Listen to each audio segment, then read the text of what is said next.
Bismillahirrahmanirrahim. Assalamualaikum warahmatullahi wabarakatuh. Innal hamdalillah nahmaduhu wa nasta'inuhu wa nastaghfiruh wa na'udzu billahi min shururi anfusina wa min sayyiati a'malina. May yahdihillahu fala mudilla lahu wa may yudlilhu fala hadiya lahu. Asyhadu an la ilaha illallah wahdahu la syarika lahu wa asyhadu anna Muhammadan 'abduhu wa rasuluhu la nabiyya ba'dahu.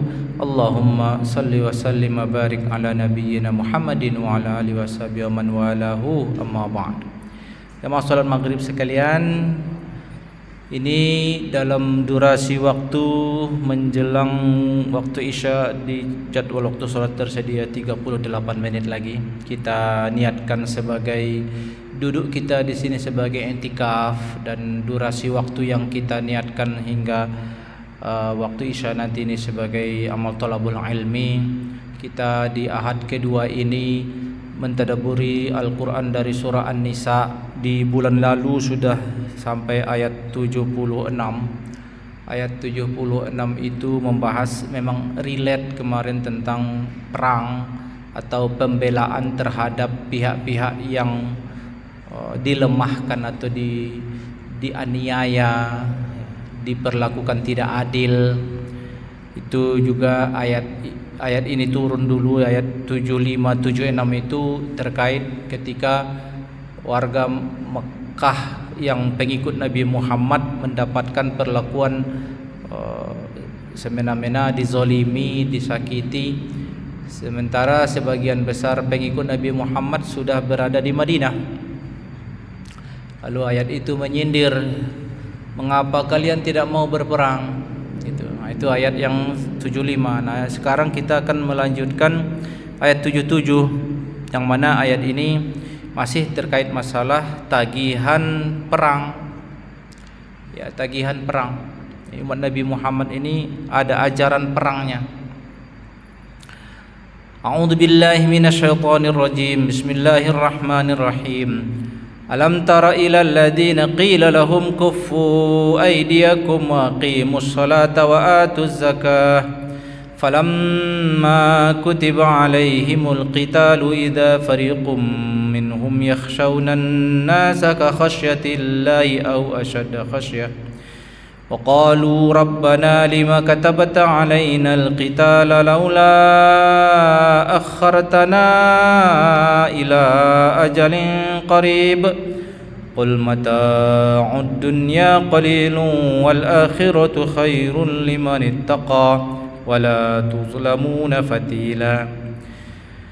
Aynama takunu yudrikumul maut walau kuntum fi burujin musyayyadah wa in tusibuhum hasanatun yaqulu hadhihi min indillah wa in tusibuhum sayyi'atun yaqulu hadhihi min indik qul kullum min indillah fama lihaula'il qaumi la yakaduna yafqahuna haditha. Ayat 77 secara makna harfiahnya, sebelum kita buka tafsirnya, tidakkah engkau perhatikan, alam taro, apakah tidak engkau perhatikan? Siapa yang perlu diperhatikan? Ilal ladina, kepada orang-orang yang bagaimana? Qila lahum, dikatakan kepada mereka. Apa yang dikatakan kepada mereka? Kuffu aydiyakum wa qimus shalah wa atuz zakah. Tahan tangan kalian, salat, berzakat, fokus aja ibadah. Falamma kutiba alaihimul qital, pada saat diwajibkan kepada mereka perang, idza fariqum minhum yakhshawna an-nas, tiba-tiba mental mereka takut sama orang, takut melawan musuh. Ka khasyatillah, macam takut kepada Allah. Au asyadda khasyah, atau malah lebih takut lagi menghadapi perang itu ketimbang takut kepada Allah, menghindari perang itu. Wa qalu, dan mereka berkilah, beralasan, Rabbana lima katabta alaina al-qital, oh Tuhan, kenapa engkau wajibkan kepada kami perang? Laula akhartana ila ajalin qarib, kasih waktulah dulu, nantilah, belum siap kami sekarang. kasihlah waktu beberapa saat lagi, ila ajalin qarib, waktu yang dekat, tapi jangan sekarang. Qul, jawab, sampaikan kepada mereka Muhammad yang belum siap perang itu, kalau masalah mati yang kalian takutkan, bilang mata'ud dunya qalil, kesenangan hidup dunia ini dikit, wal akhiratu khair, kehidupan akhirat lebih baik. Lebih baik untuk siapa? Limanittaqa, untuk orang yang bertakwa. Wala tuzlamuna fatila, dan mereka tidak akan dizalimi nanti di akhirat sedikit pun. Inilah sekilas ayat itu. Lalu kita buka tafsir Al-Qurtubi. Di situ ada catatan-catatan terkait masalah ayat ini. Diriwayatkan oleh Amr bin Dinar an Ikrimah bin Abdullah bin Abbas anna Abdurrahman bin Auf ashaban lau atau Nabi bi Makkah. Jadi ini waktu ini ceritanya diriwayatkan dari Abdullah bin Abbas terkait masalah seorang sahabat bernama Abdurrahman bin Auf dan beberapa temannya. Mereka datang ketemu Nabi SAW waktu masih di Mekah. Waktu itu mereka belum hijrah.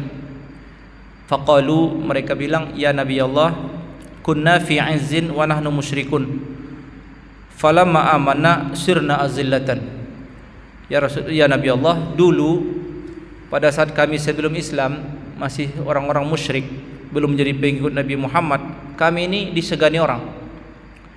Tapi pada saat kami sudah menjadi pengikut Nabi Muhammad, kok jadi terbalik gitu. Kami dihinain orang.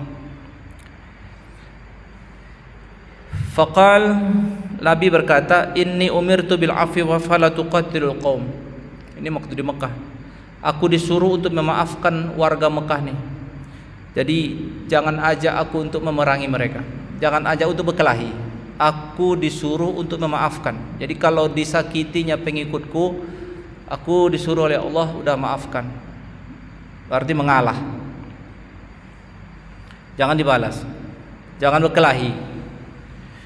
Falamma hawalallahu ta'ala ilal Madinah, pada saat hijrah, sudah terjadi hijrah, amarahu bil qital, turunlah perintah perang. Yang tadinya berbalik di Mekah tadinya disuruh memaafkan, setelah di Madinah disuruh perang.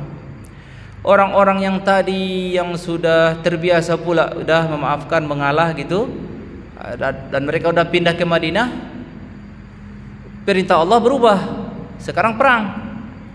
Fakafu, terus mereka menahan diri untuk tidak ikut perang. Artinya, lah, kok bisa kemarin kan disuruh nggak usah berkelahi, sekarang kok jadi diajak berkelahi gitu.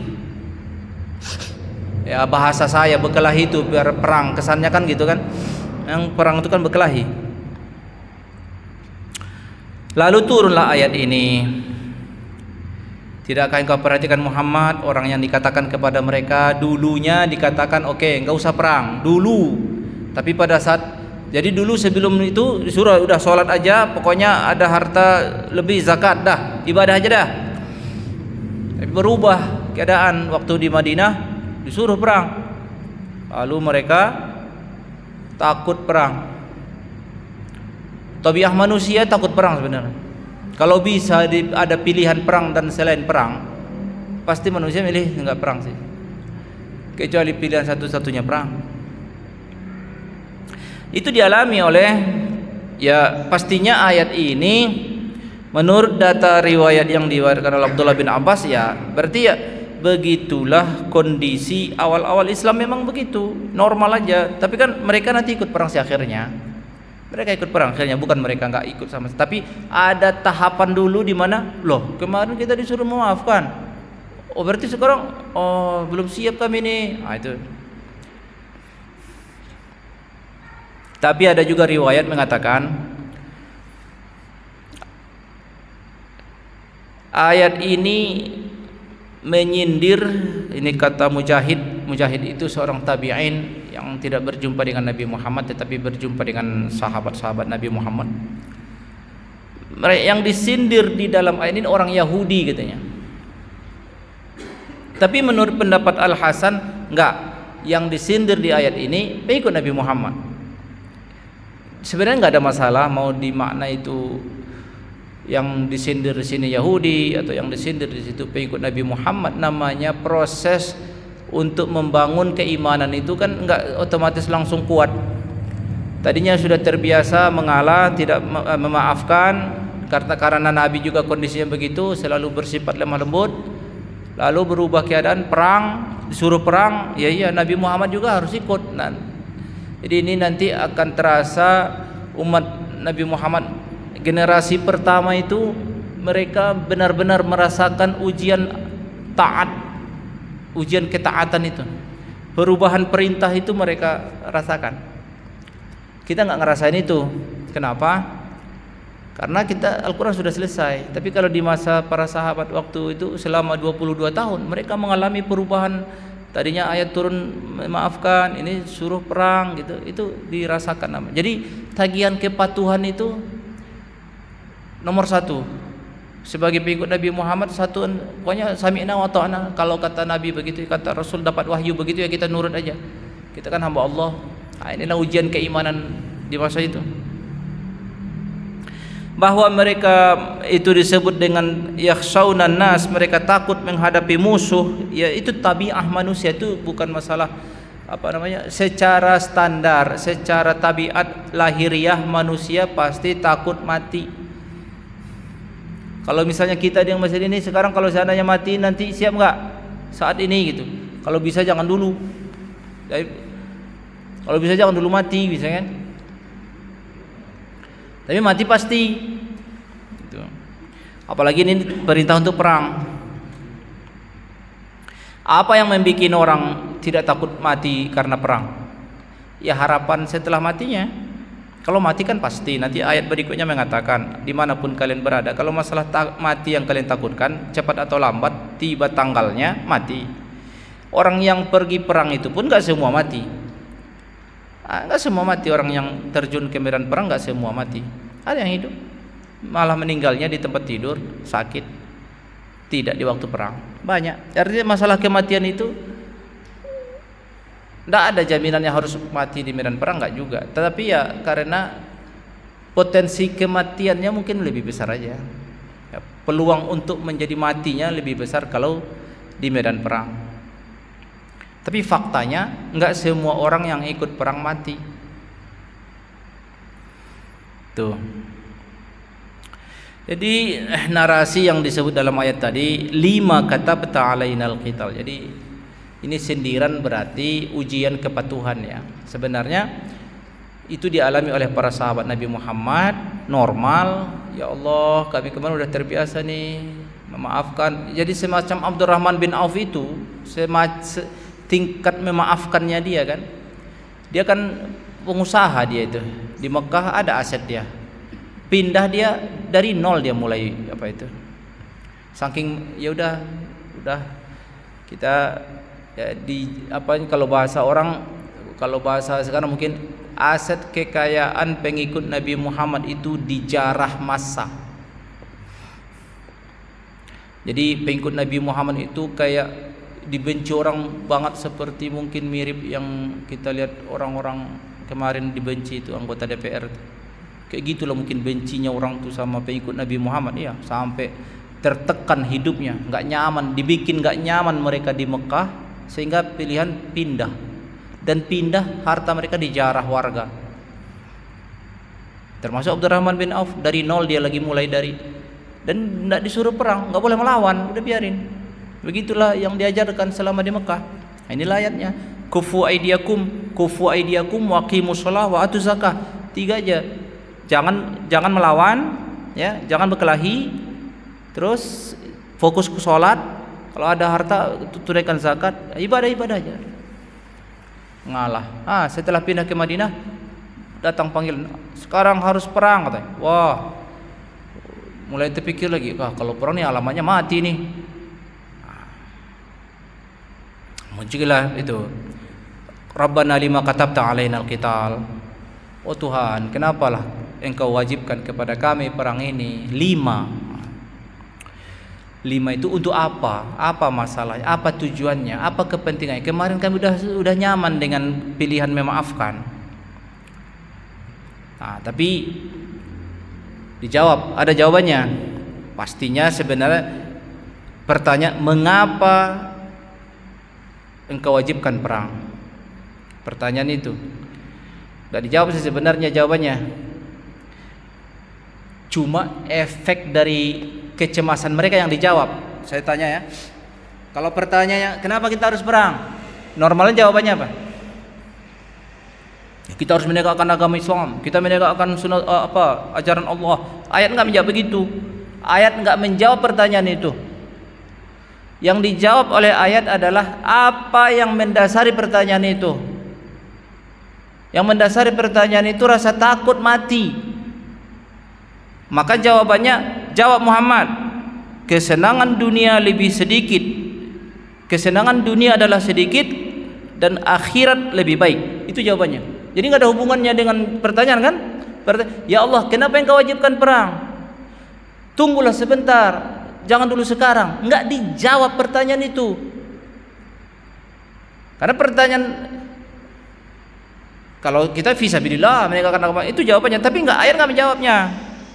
Karena Allah tahu pertanyaan itu datang bukan karena ingin tahu tujuannya, tapi karena dilandasi rasa takut mati nanti. Belum siap cepat mati. Kalau bisa membangun kehidupan yang baru di Madinah, soalnya mereka udah di Madinah, udah enak hidup. Bertambah terus pengikut Nabi Muhammad lagi di Madinah. Ini jawaban ayat ini tidak menjawab pertanyaan. Qul, kata Allah, kesenangan dunia adalah sedikit, akhirat lebih baik. Itu bukan jawaban pertanyaan kenapa perang, tapi adalah jawaban atas mengapa pertanyaan kalian itu begitu. Kenapa kalian menanyakan kenapa harus perang? Berarti ada masalah di hati kalian. Kalian masih mendambakan kehidupan.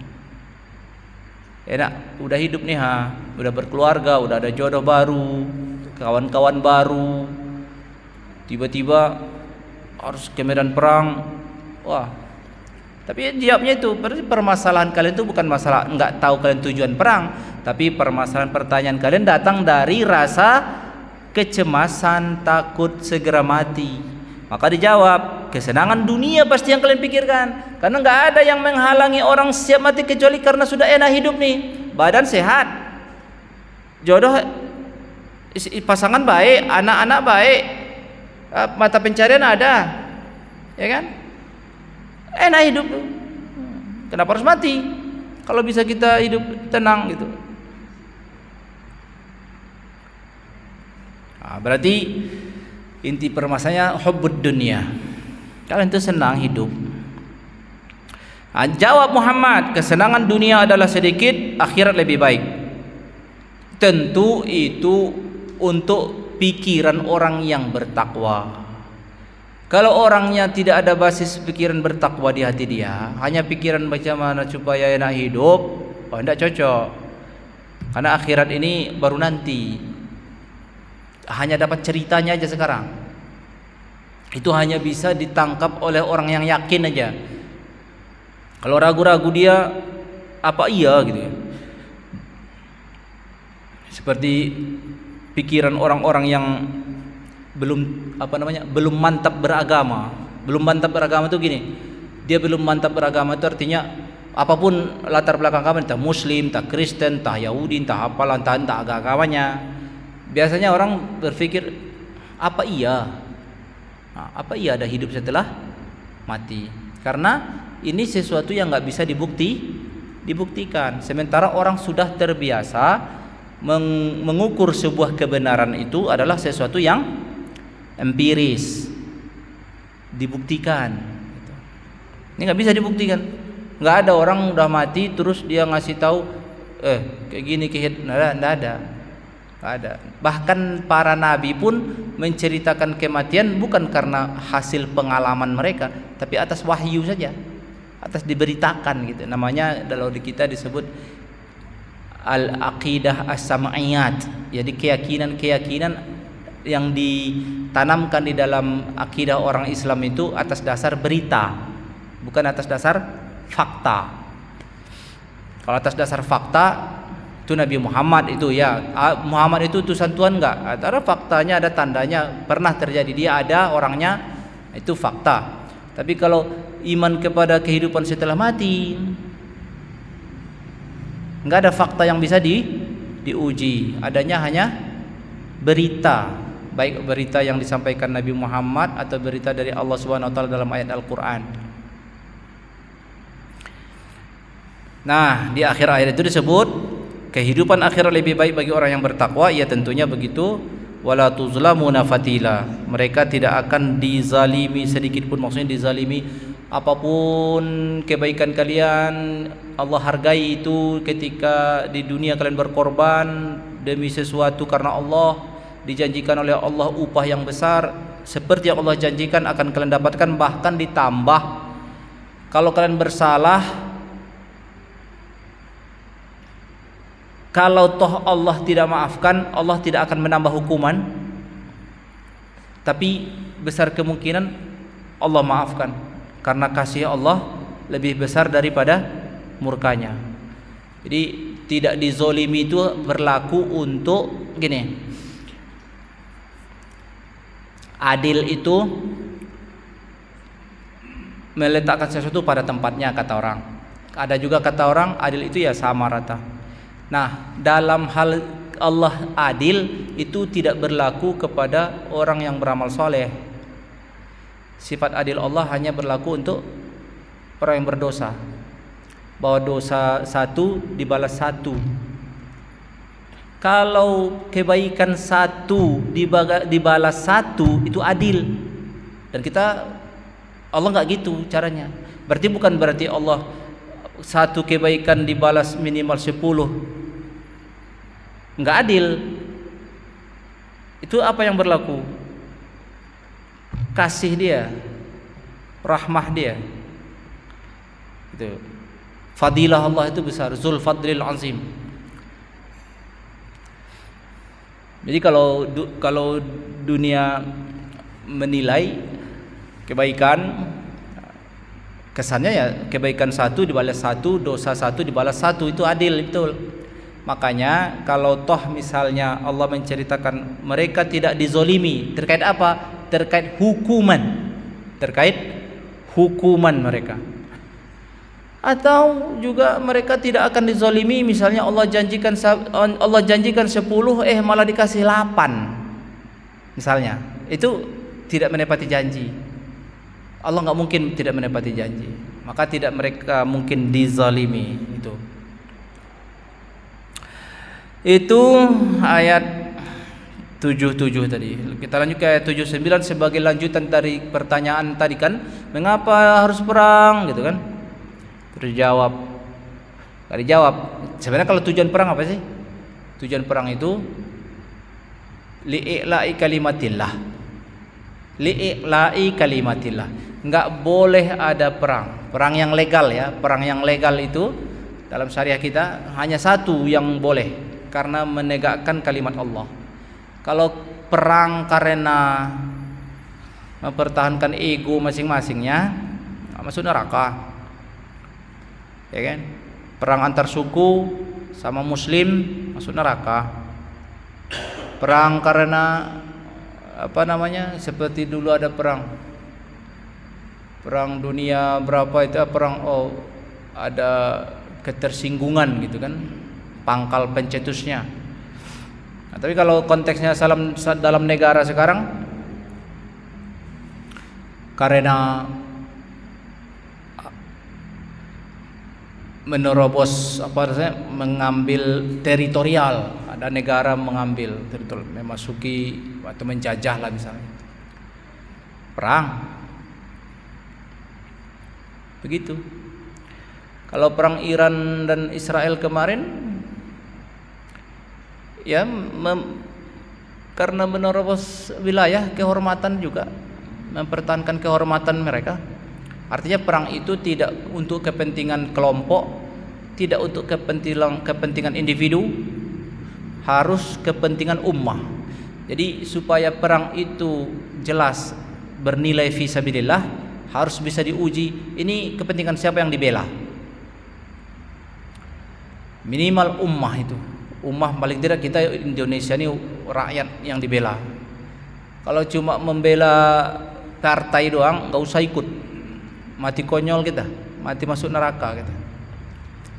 Jadi karena mempertimbangkan pembelaan terhadap siapa dulu nih, makanya tentara itu akan menjadi bermasalah kalau motif perang di tentara itu nggak kuat sehingga mereka mentalnya lemah, setengah-setengah mau perang, hati menolak tapi atasan memerintah.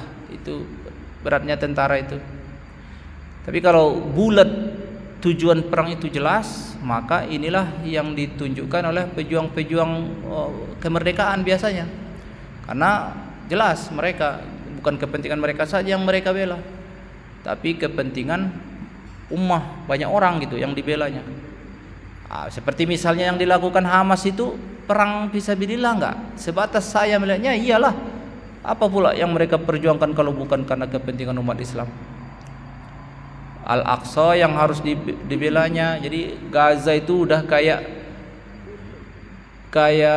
tameng pengaman Masjidil Aqsa. Disitulah tameng pengamannya Masjidil Aqsa, Gaza itu. Artinya kalau Gaza ini lumpuh, nggak ada lagi kekuatan bersenjata di Palestina.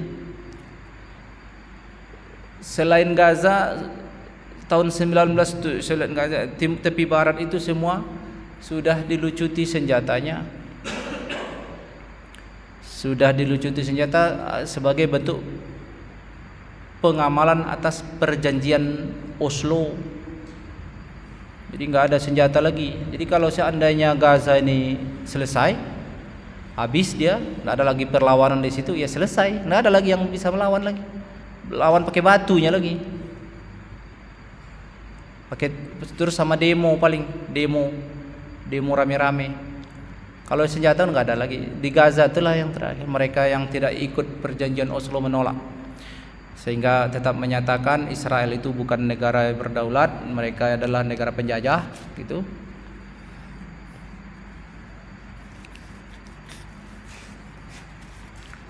Itu ya, fi sabilillah, itu tujuan perang.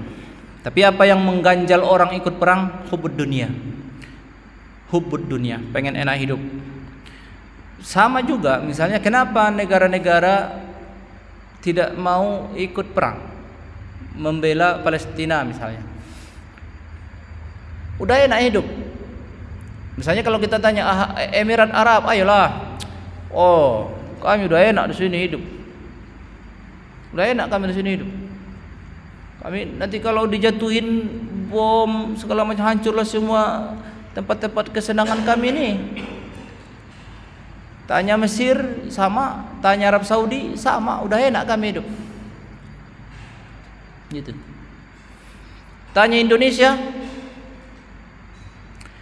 kami yang dekat dulu lah, kan yang terdekat dulu baru yang terjauh katanya.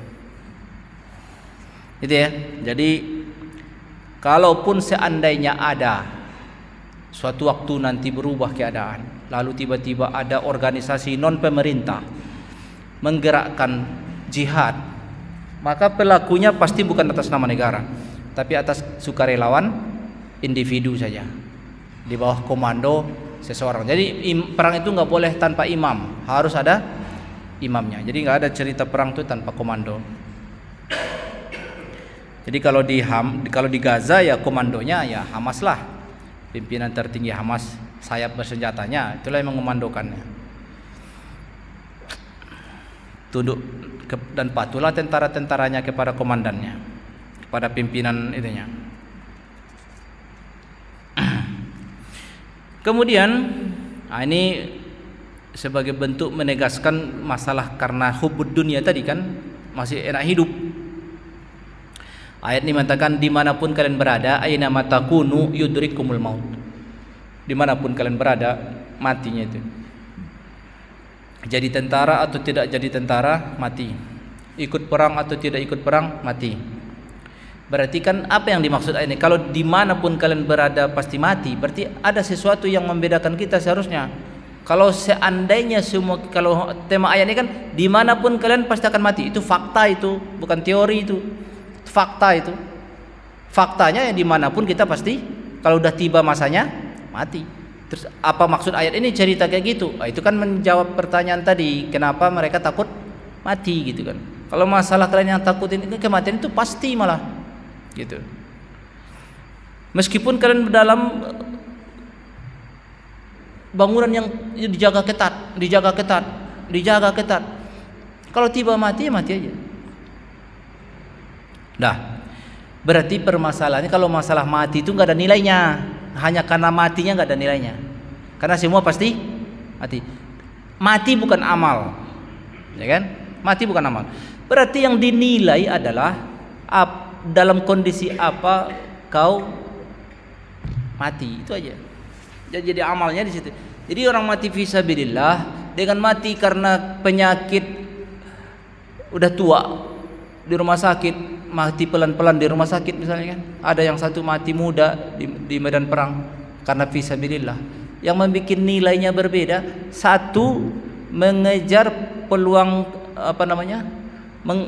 bahasanya orang yang mati perang itu mereka menjual potensi hidup mereka. Jadi sebenarnya potensi hidup aja yang mereka jual kepada Allah itu. Karena mati nggak kita tahu pasti kan.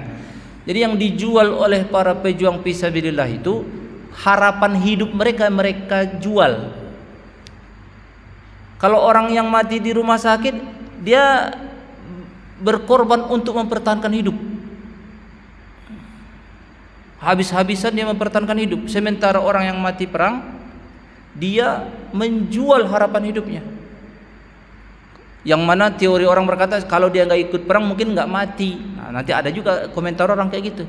Nah, itu disemprot juga ayat Al-Quran itu komentar yang kayak gitu. Nah, jadi kalau masalah karena matinya doang, ya nggak ada nilai di situ. Nilainya karena seseorang ini ada maksud. Nah, itu ada maksud dia. Atas aku jual hidupku ini demi apa? Orang yang mati fisabilillah demi mempertahankan kehormatan ummah, berhargalah matinya. Kalau orang yang mati, ya artinya mati mereka itu dihargai mahal, sampai dengan harga masuk surga tanpa pengadilan. Sementara orang yang mati udah berjuang untuk tidak mati, mati juga. Ya kan? Berjuang untuk tidak mati, jaga kesehatan, olahraga segala macam supaya lambat matinya, tapi mati juga. Ya udah, ndaklah mungkin harga yang kau perjuangkan itu lebih mahal ketimbang orang yang menjual harapan hidup dia. Berhargalah orang. Artinya logika kita pun awak sendirilah misalnya, ya sebagai ustadznya ceramah-ceramah aja kayak gini misalnya kan, dibanding sama orang-orang tuh yang meninggal berjuang fisabilillah di Gaza itulah yang sekarang terjadi misalnya. Masuk surga orang tuh nanti lewat pengadilan, awak masih antri aja. Aku camkan di hatiku, enggak cemburu aku dah, enggak keberatan aku, biarlah mereka duluan, pantas untuk mereka masuk surga duluan itu. Ya tahu diri lah awak kan, iyalah tahu diri lah awak, bagus derajat mereka gitu. Tapi kalau misalnya mau ikut rombongan mereka bisa juga sih caranya, ikut perjuangan mereka, berkorban juga, kasihlah korban dikit, duit kek, ya kan, keberpihakan kek gitu. Itu masih ada harapan awak dipanggil orang tuh, Edi Chandra sini. Kenapa? Kau kan sering ceramahkan membela kami waktu di dunia kan? Harapan awak gitulah, ya kan? Kau ikut membela kami kan waktu itu ya? Iya, aku ikut membela kan. Nah, udah sini sudah. Disafaatkan orang tuh awak. Tahu disafaatkan orang tuh?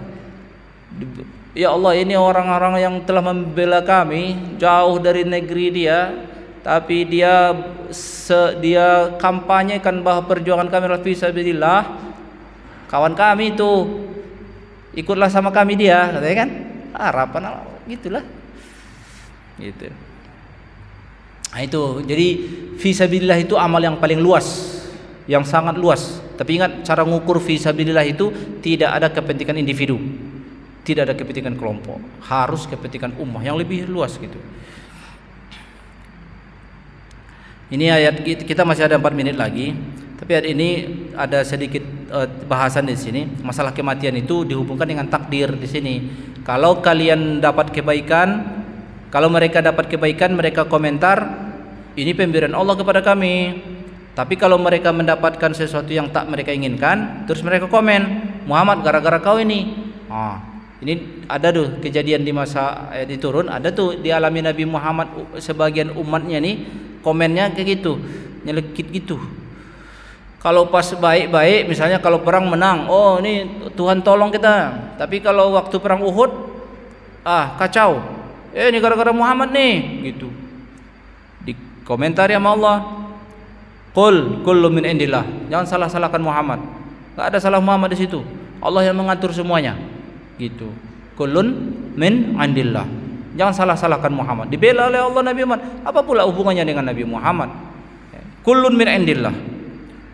Kullun min indillah. Semua datang dari Allah. Enggak ada penyebabnya dari Nabi Muhammad. Fama lihaula'il qaumi la yakaduna yafqahuna haditsa. Ini orang-orang yang berkomentar yang enggak benar itu sama seperti di zaman Nabi Muhammad, zaman Nabi Musa, namanya tatoyur. Tatoyur itu misalnya gini, tiba-tiba paceklik, gagal panen. Nabi Musa dikomentari sama orang, ini gara-gara Musa nih bawa sial. Itu kita sebagai umat Nabi Muhammad dalam akhirnya jangan ikut-ikutan apa nih ya. Ini misal termasuk sama ini orang tua ngata-ngatain anak juga jangan gitu. Ini kau nih bawa sial, itu haram, itu dosa besar itu. Itu selain dosa besar bagi orang tuanya, anaknya bisa luka batin juga. Aku nih membawa sial bagi keluarganya. Kadang orang bodoh, nggak mikir sebelum ngomong. Jangan, jaga kata-kata itu. Nggak ada, semua sudah sesuai dengan rencana Allah SWT. Yang baik dan buruk yang jangan gara-gara kau nih bawa sial nih. Jangan ada kata-kata kayak gitu. Jaga itu. La yakaduna yafqahuna haditsa, itu sindiran. Mereka nyaris tak paham kata-kata, itu bodoh berarti. Cuma kata halus aja. Mereka enggak ngerti katanya. Itu kalimat halus dari ungkapan dasar bodoh gitu. Tapi Allah enggak bilang begitu. Ya kan? Mereka enggak ngerti-ngerti nih.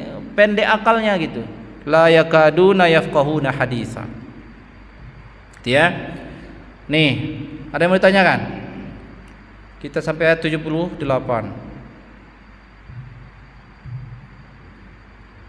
Aina matakunu yudrikumul maut. Kan datang kita nanti ayat 79. Masih seputar takdir ini. Ini bahasan takdir ini memang di kitab-kitab tafsir juga ayat-ayat ini terkait masalah pro kontra terkait masalah takdir. Pro kontra dalam konteks keilmuannya. Kalau kejadian aja gitu kan. Yang terjadi ya terjadi aja. Permasalahannya bahasan keilmuannya ini gimana nih takdir ini? Takdir ini kehendak Allah atau kehendak manusia? Di situ diskusi apa namanya nih? Tema tentang takdir itu, tapi itu bulan depan aja. Ayatnya nanti kita bahas. Tema takdir. Ada yang mau tanyakan? Segitu aja. Ya udah. Habis waktu. Azan, salat kita. Kita sudahi dengan kafaratul majlis. Subhanakallahumma wa bihamdika asyhadu an la ilaha illa anta astaghfiruka wa atubu ilaik. Assalamualaikum warahmatullahi wabarakatuh.